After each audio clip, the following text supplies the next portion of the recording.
Hey everybody, welcome back to my channel. Now, it seems like every video I've made recently now, keep in mind the last video I made was August 11th, I come out saying, hey, I'm sorry for not posting in a while. I'm going to try to do better, and I really do try. I don't really have much motivation to do this, but with that said, before I get into the reasoning why I'm making a video today, once out of every blue moon, right now you're watching some very old gameplay. I have quite a lot of gameplay saved up for commentaries, but I just never get around to doing them. But yeah, we're playing against the old Fear squad back when it was Killa, Fizzerp, Too Quick, and Ricky. And this is when I was on Death Wish, just as before UMG Chicago.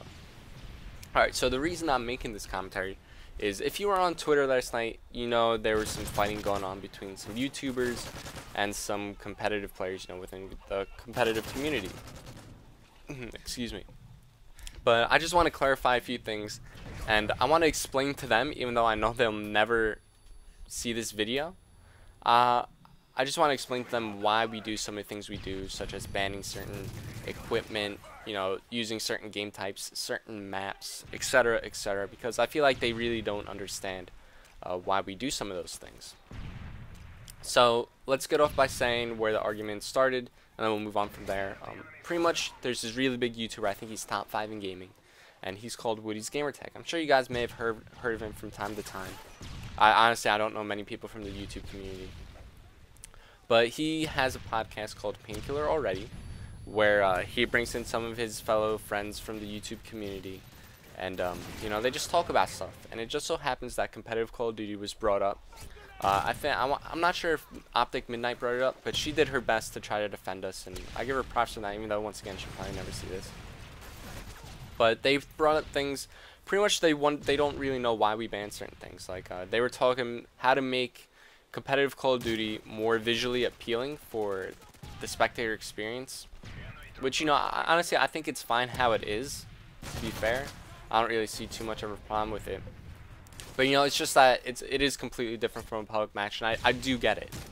So there are 3 types of equipment that they really want to see implemented. They want to see RPGs, they want to see Claymores, and they want to see C4s used.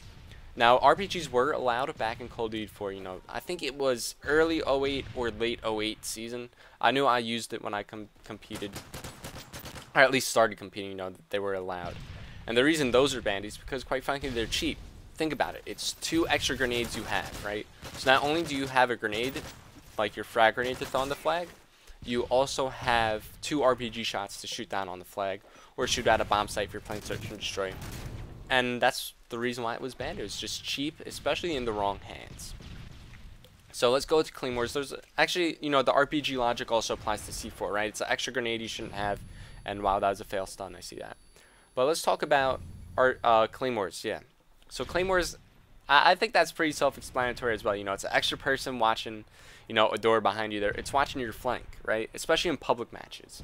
You see people just plant a Claymore in a corner, and they'll literally sit behind the Claymore. Like, how's that? That's not skillful at all. But, think about it, right? So let's say, offense are trying to push to a bomb site. Not only do they have to clear out the Claymores, but when they start blowing up the Claymores, that gives away your position. So defense, they have a heads up of the area you're coming in. So it just makes it that much harder for you to make a play happen, right? And the things that they want to see added, it seems like those are the very equipment that we see public match players complaining at. Be like, man, that freaking Claymore, that freaking C4, etc, that freaking RPG, that freaking machine pistol, blah blah blah. Those are the things you hear complained most about, especially in public matches. Which is why we ban them. We ban things because they're unfair and they make the game easier to use, like rapid fire. Do you honestly think we should have allowed rapid fire in competitive play? Like, it literally makes 0 sense. Maybe in Black Ops to compete with the FAMAS, but then again, it does make the game that much easier. We should have just banned the FAMAS altogether. So they also didn't understand why we only used 2 game types in Modern Warfare 3, right? We only use capture flag, we only use search and destroy. Now, the reason that we don't use other game types is because the developer, Infinity Ward, broke them. So let's take Team Defender, for example. I think Team Defender would be an awesome game type to have played for competitive. But the reason it can't be played is, 1, the spawn points are absolutely horrific for that game type, and 2, the game type itself is broken. And what I mean when I say that is that when you get a regular killer on the map, so let's say, you know, you get a kill in the middle of the map, none of you had the flag. That adds to your total team's points, right? So it takes away the whole need for an objective. You could win a game just by picking up kills and not holding the flag at all, which, you know, it's just TDM and nobody wants to watch TDM. And another game type I tried testing myself was King of the Hill, which was drop zone without the care packages. And I actually, you know, I think those concepts of game types would work really well, but it's just the developer that broke them, right? Same with Team Defender. If you pick up a kill around the map, you add points to your total, you add score to your total points, your total team points. And also the spawn points are horrific. I think we could all agree that the spawn points in this game are pretty bad. And that's why we didn't use domination, because of the spawn points. And, you know, Rings of Redemption, who was a big focal point in this big argument, he wondered, well, he didn't wonder, he said that we were only good at the very few maps we played. Now, the reason we only use very few maps is, once again, it comes down to the developer. Infinity Ward, they made shitty maps. So we have to find the most balanced maps and the most symmetrical maps that make sense, right? I think if everybody, you know, had their vote, we probably wouldn't be playing a lockdown because of the spawn points there. But once again, there are only so few maps we could choose from. We have to make do with what we have. And it just seemed like they were blaming us for playing the rules we do, for playing on the maps we do, when in reality it's the developer's fault. We can't change the game. It's all up to them, you know. And one more point they brought up was in Black Ops, all we used was the FAMAS. Well, think about it. The FAMAS, obviously, it was the best gun in the game, but it's not our fault it's put in there. There was a vote to ban it, but, you know, it was just too late in the season, and not enough players backed it. But, you know, it's not our fault that the FAMAS is that good, right? We don't make the game. These are things that they need to bring up to the developer, right? Like, once again, Black Ops 2, this is going to be our first chance with full developer support. You know, you can't thank David Vonderhaar and the guys at Treyarch enough. You know, they're actually going to be supporting us through this game. So now we don't have to ban these things, right? We could just go to David Vonderhaar. Wow, I just butchered his name. David Vonderhaar.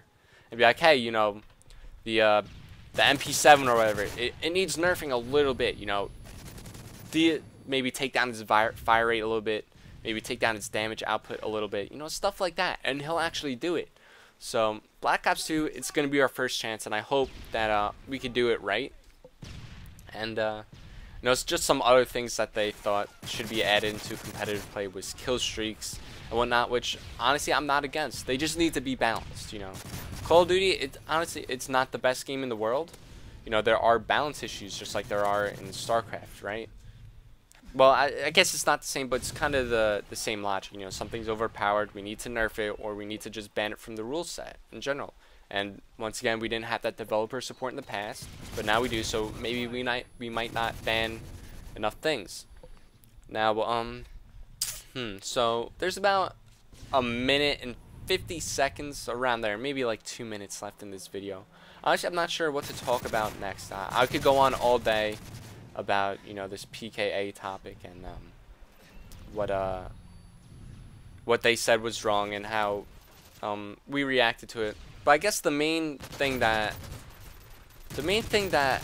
really grinded my gears was that now this wasn't said last night, which was September 14th. This was said a while back that Wings of Redemption has said that he could put a team of 4 YouTubers together, you know, given the practice time, you know, before an event. They said that they could come to an event and compete with, you know, the top players. They could compete in that event, which, you know, honestly, I don't think they can. You know, I have seen some YouTuber gameplay, and I'm not impressed at all by it. And I'm not bashing that by any means, but, you know, I think that competitive players are better than YouTube players. I'm not sure how you guys want to take that. That's just my opinion. I'm sure there are others that have, you know, similar opinions to myself. But yeah, this is about to wrap up. You know, there's around 40 seconds left. I just want to thank a few people before this wraps up. I want to say thanks to the W Rant, the weekly rant, and their host Diesel, Prophet, and I forgot. I don't really want to butcher his name. Yeah, I could look real quick. I just don't want to, like I said, butcher his name. Jeremy Mayer. I hope that's him and I didn't say anything wrong. But thank you to you guys for hosting a great show. I know it might have gotten a little hectic, but you guys got a lot of viewers out of it and a lot of publicity. But anytime you guys want me on, I'll be happy to give my 2 cents on a subject. I want to say thank you to Apex, the organization I represent, and all of our sponsors. You can go check them out. There'll be links in the description, and also there'll be a link in the description as well as specific time slots to where they talk about competitive gaming in the PKA podcast. So here you go. The gameplay is finally over. It was Death Wish going up against the old Team Fear squad. I think let's see what I finished. I think I went like 29-19. Yeah, something like that. Who cares? But thanks you guys for watching. And maybe I'll see you guys later. I don't know yet.